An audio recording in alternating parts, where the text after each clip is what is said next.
ډیرو محترم مسلمانانو ډیره تیزترین او پاورفل وظیفه راته نن ښیمه انشاءالله بالکل اسانه وظیفه ده د هر رنګې حاجت دپاره د هر رنګې مشکل دپاره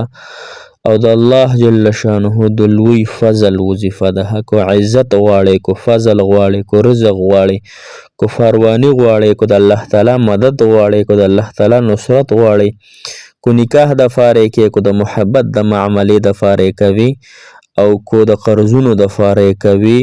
او که د مال او دولت دپاره یې کوي هر یو عزت پرته الله تعالی درکوي هر مشکل به دې الله جل شانه اسانوي په زړه ته به دې سکون وي وجود ته به دې سکون وي دا یو بهترینه روحاني وظیفه ده محترمو د تمامو مسایلو دپاره تمامو حاجاتو دپاره نو کم خلک چې په حاجاتو کې ګیر دي هغوی ته دا وظیفه انشاءالله زما د سیټه ډالۍ ده زما د سیټه تحفه ده الله جل شانه به د سره د فضل او د رحم معامله کوي صرف څلور ټکي دي والله ذو الفضل العظیم بس دغه وظیفه ده نور پکې هیڅ نشته ګران تاسو چې کوم حاجت دپاره کوئ دا وظیفه انشاءالله په دې طریقې سره وکئ محترمو الله تعالی مو تمام مسایل تمام مشکلات او بیماری قرضونه دا به الله جل شانه خپل فضل او خپل احسان سره او انشاءالله ختم کی. السلام علیکم ورحمت الله وبرکاتہ. ډیرو معزز محترمو قابل قدر مسلمانان ورونو خویندو هغه مسافر کم چې بهر هیوادونو کې بهر وطنونو کې زندگی تیروي د دغه ټولو مسافرو دی الله تعالی د دنیا او آخرت خوشحالۍ نصیب کی. دغه مسافر دی الله تعالی په ډېر ښکلي انداز او ښکلي ترتیب سره خپلو کورونو ته خپلو بیبیانو له والاهل عیال را راوستله کې. محترمو مسلمانانو محترمو نن چې زمونږ کوم وظیفه ده هغه د الله جل شانه د کلام وړه ایسه ده والله ذو الفضل العظیم هغه الله چې د لوی فضل او خاوند یو عظیم ذات دی. ګوره چې کله د الله تعالی فضل وي په انسان باندې نو د انسان حاجت پوره کله چې د الله تعالی فضل نه وي احسان نه وي نو انسان حاجت نه پوره موږ په اول لومبی د الله تعالی څومره په موږ باندې احسانات دي د الله تعالی څومره فضلونه دي په موږ او تاسو باندې چې نشته کړي الله تعالی راته هر څه راکړي مال راکړي دولت راکړي ښځې راکړي بچي راکړي پیسې راکړي صحت راکړي خوشحالي راکړي او رشتهداري راکړي څومره نعمتونه دي الحمدلله علی کل حال الله تعالی دې زموږ نه راضي شي. محترمو دا وظیفې طریقه کار دا دی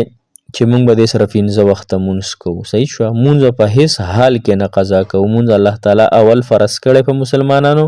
او قیامت کې به هم اول تفوس پوښتنه د مونځ په باره کې کېږي چې د مونځ په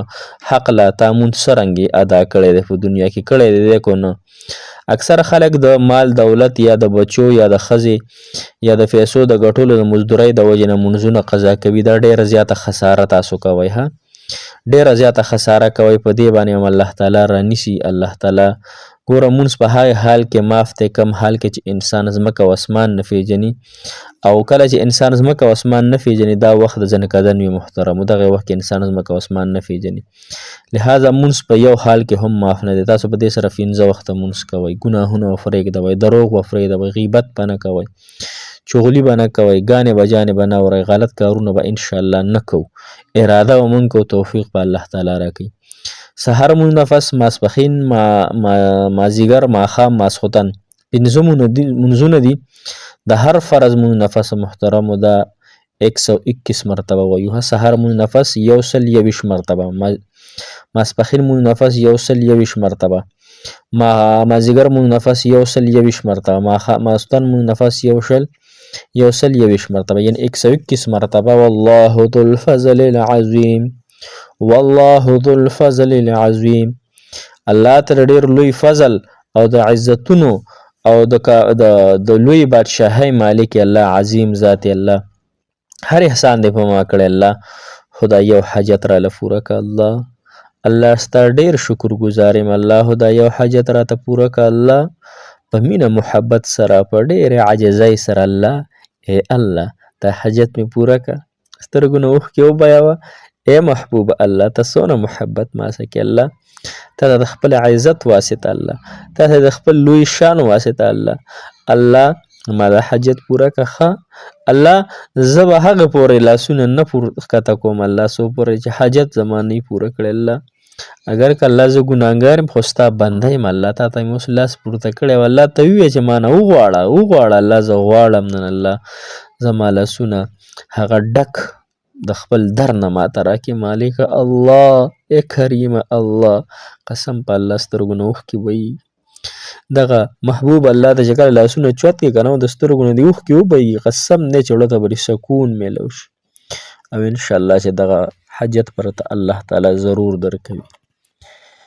نو الله تعالی نه غواړئ د الله تعالی در مه پرېږدئ الله تعالی غني ذات دی بې نیازه دی ورکړه کوي انسان ته ځکه موږ تمام مشکلات الله تعالی به اسانوي الله تعالی مشکل کشا ذات دی حاجت روا ذات دی صحت ورکولو والا ذات دی بیماری راوستلو والا ذات دی زندگی هر څه د الله تعالی په لاس کې دي انشاءالله دغه طریقې سره دا وظیفه والله ذو الفضل العظیم 121 کرته د هر فرض مونږ نه پس دا جاری وساري وساتئ څنګه چې تاسو ګولۍ خورئ جاری وساري